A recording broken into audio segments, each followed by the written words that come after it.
अगर आप दिल्ली के प्राचीन और ऐतिहासिक धरोहरों में दिलचस्पी रखते हैं तो दिल्ली के इस चर्चित और ऐतिहासिक लोहे के पुल के बारे में आपने भी कई कहानियां सुनी होंगी, और खासकर तब जब बरसात के मौसम में यमुना का जलस्तर बढ़ने लगता है। तब ये पुल एक तरह से दिल्ली को बाढ़ के खतरे से आगाह करने का काम भी करता है। दरअसल यमुना नदी पर बने इस पुल पर जब तक आवाजाही जारी रहती है तब तक ये माना जाता है कि यमुना का उफान नियंत्रण से बाहर नहीं है, लेकिन इस पुल पर आवाजाही रोक दिए जाने का मतलब होता है कि हालात गंभीर हैं। ताज्जुब की बात यह है कि ऐसा भी कई बार हुआ है कि जब यमुना का पानी इस पुल के ऊपर से बहने लगता है, लेकिन बावजूद इसके 150 साल पुराना ये पुल आज तक टस से मस नहीं हुआ। फिलहाल दिल्ली में यमुना का जलस्तर खतरे के निशान को पार कर गया है, जिसकी वजह से इस पुल पर भी ट्रेनों और गाड़ियों की आवाजाही रोक दी गई है। नायाब इंजीनियरिंग और दिल्ली की ऐतिहासिक धरोहरों में शुमार इस पुल को भारतीय रेलवे भारत की अमूल्य धरोहर मानता है। क्या है इसका इतिहास और इसकी कहानी, आइए जानते हैं। नमस्कार, मेरा नाम शुभम तिवारी है और आप देख रहे हैं एनडीटीवी इंडिया।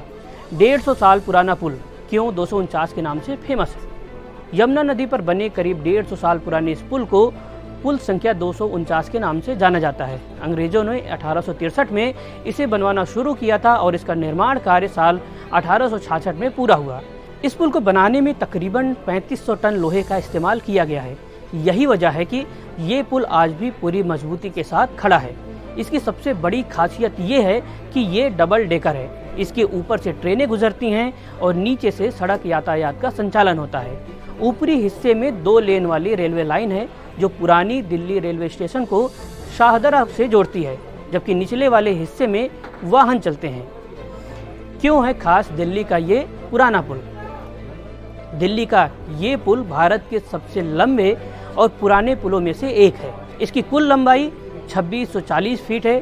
ताज्जुब की बात यह है कि जब जब यमुना में बाढ़ आई तब भी ये पुल चट्टान की तरह खड़ा रहा।